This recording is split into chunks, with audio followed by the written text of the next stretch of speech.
Narsingi police అధికారులకి అదేవిధంగా commissioner గారికి డీజీ గారికి నేను ఒక్క మాట అడగాలనుకుంటున్నా. జానీ భాషా మాస్టర్ని ఎప్పుడు అరెస్ట్ చేస్తారు? ఒక మహిళకి ఆయన ఏ విధంగా టార్చర్ చేసిండు, ఆమె జూనియర్ కోరియోగ్రఫీకి ఏ విధంగా ఆయన ఇబ్బంది పెట్టిండు, ఇవాళ తెలంగాణ ఆంధ్ర ప్రజలు పోలీస్ వైపు చూస్తున్నారు. ఎప్పుడు ఆ దొంగకి, ఆ లవ్ జిహాదీకి ఎప్పుడు అరెస్ట్ చేసి నిజాలు బయట పెడతారని తెలంగాణ ఆంధ్ర ప్రజలు ఎదురు చూస్తున్నారు.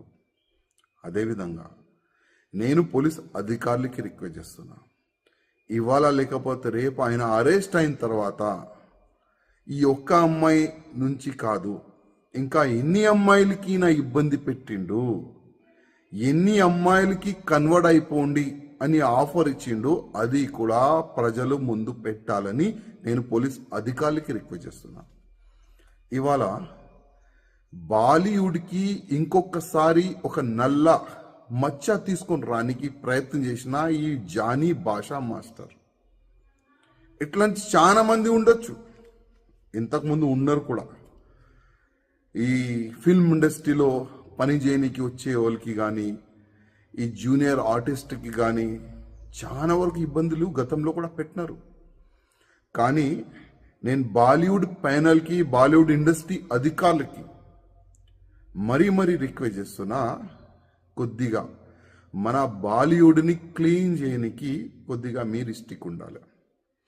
ఇట్లాంటి ఎవరైనా మహిళలకి ఇబ్బంది పెడితే, కన్వర్ట్ గురించి ఆఫర్లు ఇస్తే ఇంకొకసారి బాలీవుడ్లో అయినా కాలు పెట్టకూడదు. ఆ విధంగా మీరు ఒక చట్టం తీసుకొని రాండి నేను బాలీవుడ్ ప్యానల్కి నేను రిక్వెస్ట్ చేస్తున్నా. ఎందుకంటే ఇవాళ చాలా వరకు ప్రజలు హీరో హీరోయిన్ చూసి వాళ్ళకి ఫాలో అవుతారు, చాలా వరకు ఫ్యాన్స్ ఉంటారు.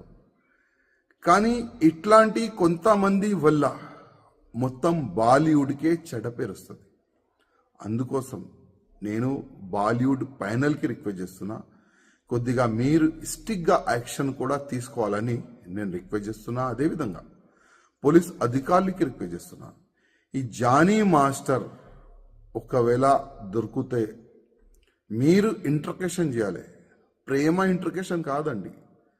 ఏ విధంగా ఒక దొంగకి, ఒక రౌడీ చేసేవాడికి, ఒక మర్డర్ చేసేవాడికి ఏ విధంగా మీరు అది ట్రీట్మెంట్ చేస్తారు కదా, ఆ విధంగా ఈ జానీ భాషా మాస్టర్కు కూడా ట్రీట్మెంట్ మంచి చేయాలి, మంచిగా పనిష్మెంట్ ఇవ్వాలి, నిజాలు బయటికి తీసుకుని రావాలని నేను పోలీస్ అధికారులు కూడా రిక్వెస్ట్ చేస్తున్నా.